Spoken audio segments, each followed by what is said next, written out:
नमस्कार। इस वक्त मैं कनौसी पुल के पास खड़ी हुई हूँ और यहाँ पे मैंने देखा अभी यहाँ पे बहुत सारा कूड़ा एक ढेर लगा हुआ है और यहाँ पे इतने सारे जानवर आ चुके हैं और यहाँ पे लोगों को जाने आने में दिक्कत होती है और यहाँ पे जितने भी जानवर हैं सब आपस में भी लड़ते हैं और आसपास जो सारी गाड़ियाँ आ रही हैं उनको भी परेशान करते हैं और उनके ऊपर चढ़ जाते हैं। अभी मैंने देखा कि अभी एक गाय एक बाइक से जा रहे उस पे हमला किया उसने और वो गिरते गिरते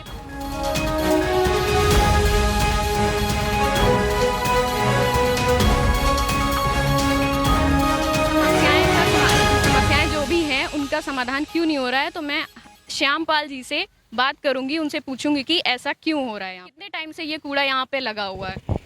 ये मैडम जो है ये कूड़ा जो है लगभग जो है मान के चलिए करीब 5 वर्षों से मैं लगातार देख रहा हूँ। पहले यहाँ पे कूड़ा डंप नहीं होता था, अब यहाँ पे ये कूड़ा सारा आता है इसी सब कॉलोनियों से आता है।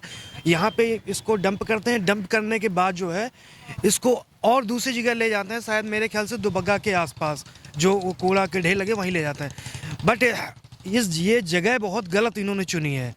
अब उसकी वजह से गंदगी हो रही है और आवारा जो पशुएँ हैं, जो आवारा पशु हैं, आवारा पशुओं को कूड़े में कुछ ना कुछ खाने को मिलता है, क्योंकि जो भी पशु घर में लोग पालते हैं उनको चारा खिलाते हैं और जो आवारा पशु होते हैं वो या तो छीन कर खाते हैं या फिर जो है कचड़े में से बिन के खाते हैं या किसी को सींग भी मार देते हैं। अभी अभी मैंने देखा एक वाकया कि एक गाय जो है वो कुछ खाने के चक्कर में एक मोटरसाइकिल से बंदा जा रहा था, उसको मतलब ऐसा धक्का दिया कि वो गिरते गिरते बचा। ये अभी जस्ट 2 मिनट की ही बात है।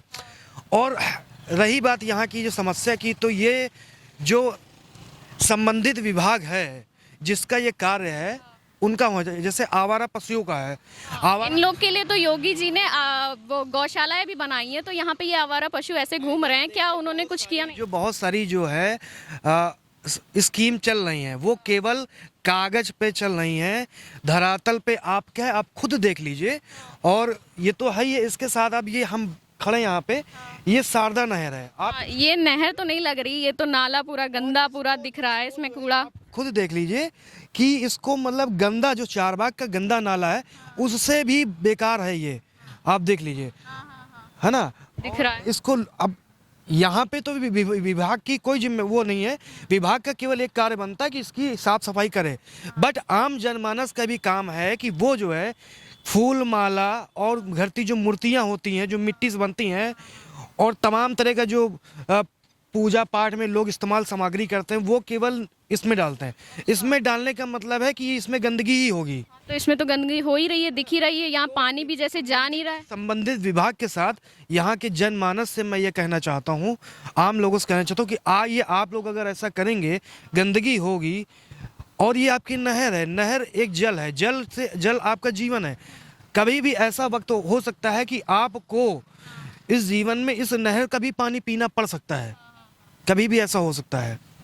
तो आप देख लीजिए सारी गंदगी और बाकी जो भी संबंधित, ये तो इतना गंदा पानी है कि कोई सोचे भी ना इसको हाथ भी लगाने के। स्तर को देख रही हैं, ये बगल में कनौसी गांव है, मैं यहाँ का निवासी ही हूँ।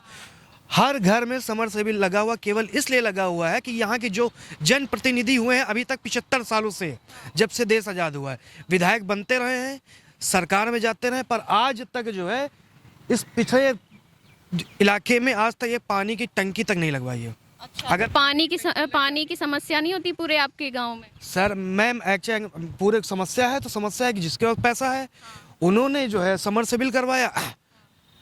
समरसेबिल करवाने के बाद क्या होता है कि बहुत सारी जगह से अगर हम गड्ढा खोद के समरसेबिल करवा रहे हैं तो जल स्तर दिन पर दिन गिरता जा रहा है। और जो मेरा मानना है कि 20 साल बाद तो मुझे लगता है कि ज़मीन से पानी ही नहीं निकलेगा। अच्छा।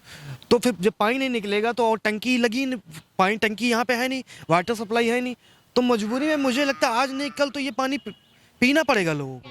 तो इस टाइम चुनाव का समय हो रहा है, तो और इस टाइम ये मैंने देखा कि कल पेपर में जो ये न्यूज़ छपी हुई है, नव भारत टाइम के पेपर में ये न्यूज़ छपी थी कि यहाँ कनौसी पुल के नीचे इतना सारा कूड़ा डंप लगा हुआ है और ये किसी ने उठवाने की कोशिश नहीं की है, बहुत टाइम हो गया है।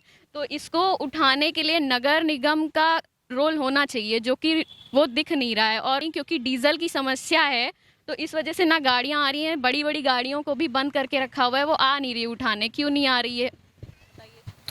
अब इस सवाल का जवाब तो मैडम संबंधित विभाग ही दे सकता है, क्योंकि वो गाड़ी क्यों नहीं आ रही, डीजल महंगा है या कोई दूसरा कारण है या क्या है, इस बारे में मुझे जानकारी नहीं है।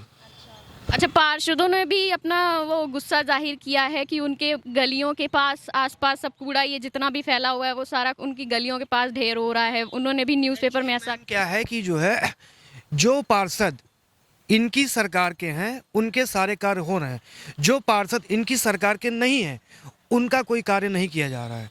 और ऐसा मेरे ख्याल से नहीं करना चाहिए, क्योंकि वो पार्षद है, आपकी सरकार में है, या मान लीजिए कि जो है आप किसी के बहुमत से आपकी सरकार बनी है, कुछ लोगों ने वोट नहीं दिया है, इसका मतलब ये नहीं कि आप उनके जनप्रतिनिधि नहीं है। ये तो एक मतलब आपने संविधान की शपथ ली है कि मैं किसी देश और बिना उसके भेदभाव के मैं कार्य करूंगा, तो आप भेदभाव तो कर रहे हैं ना, आप तो भेदभाव ही कर रहे हैं ना। फिर आपकी संविधान की शपथ लेने से क्या उसका अर्थ क्या निकला? और यहाँ पे इतने सारा कचरा फैला हुआ है, इससे बीमारी नहीं हो रही, लोगों को बीमारियां हो जाएंगी इससे। ऐसे ही कोरोना फैला हुआ है, महामारी फैली हुई है, तो इससे तो और भी लोगों को खतरा है। मैम ये तो गंदगी का पूरा ढेर है, आप देख लीजिए। नारा लगाया सरकार ने और सब स्वच्छ करवा। भारत अभियान केवल दीवालों में लिख देने से नहीं होगा, कागज पे नहीं करने लिखने से होगा, बड़े बड़े होर्डिंग लगाने से नहीं होगा। जब तक आप धरातल पे कोई कार्य नहीं करेंगे, वो आपके नारे और स्लोगन केवल स्लोगन ही बन के रह जाएंगे। अच्छा, तो मतलब यहाँ पे कुछ भी ऐसा नहीं दिख रहा है कि स्वच्छ भारत अभियान यहाँ पे चलाया गया होगा या यहाँ पे कुछ? ख्याल से तो आज स्वच्छ भारत अभियान चल रहा है, हाँ, आज स्वच्छ भारत दिख ही रहा है यहाँ और दिख भी रहा है, आप खुद देख सकते हैं।